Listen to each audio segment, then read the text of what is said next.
winning. We're just starting to feel the edible. Right about kicking in now, eh, Tommy? Creep. It's creeping on up from behind. Yeah. It's a nervous feeling the first time you ever do the breast trip on the plane, or a cookie, or whatever. The first time that I dosed you up, where were we headed to? Dude, we were headed to Tampa. We were going to Tampa, and you were like, yeah, you'll like it. Here, take a little bit. And I was gripping onto the fucking armrest, thinking about all the fucked up things I've done in my life. And I was just like, you know what, I'm just a bad person. I was ready to cry. It's a real psychic cleaning. Yeah. You know, it really does open up your psychic closet and just start pulling shit out and dusting it off. You know, a real good pot brownie. You know, I was listening to Terrence McKenna talk about eating pot, that, you know, a lot of the early Hindu texts, you know, dealt with eating marijuana, and that, you know, that, like, for a lot of them, like, that was like a really psychedelic experience, like just as psychedelic as mushrooms. You just gotta eat it.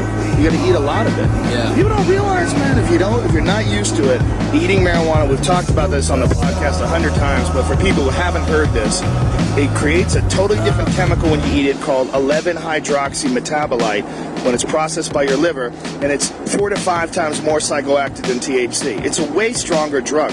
So, but it's perfect for a plane. That's what it is. It's like, look, you're vulnerable. You're in the seat. You're not going anywhere. You're in the space. You're 30,000 feet above the earth. You know, if something goes wrong, you're fucked. So you feel that vulnerability too. And then when you get hit with that pot edible, oh goodness! Especially if you're not expecting it. Like if you're just not. When it's a surprise, it's a new ride, man. Like when you're just like, oh, this will just be like any other time. It's not. But when you're like, you don't know what's gonna happen, that shit straight up grabs you by the chest and it's like, I'm fucking here. Like it scares you a little bit.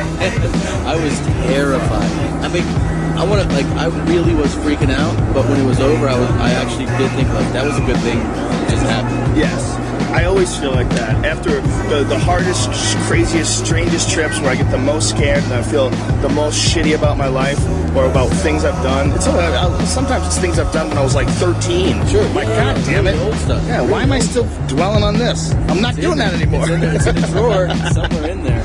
Yeah, you got to clean it out. But these experiences, these plain, you know, anytime you eat pot, really, but you don't have to do it on a plane. I mean, pot doesn't give a shit where you are.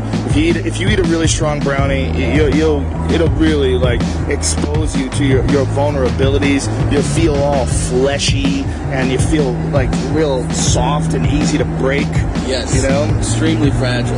Yeah. Yeah, like shaken fragile.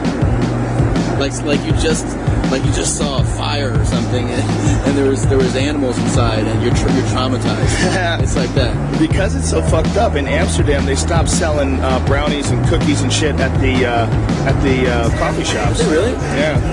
I didn't know. Too many people get fucked up, man. They can't handle it. They stopped making mushrooms.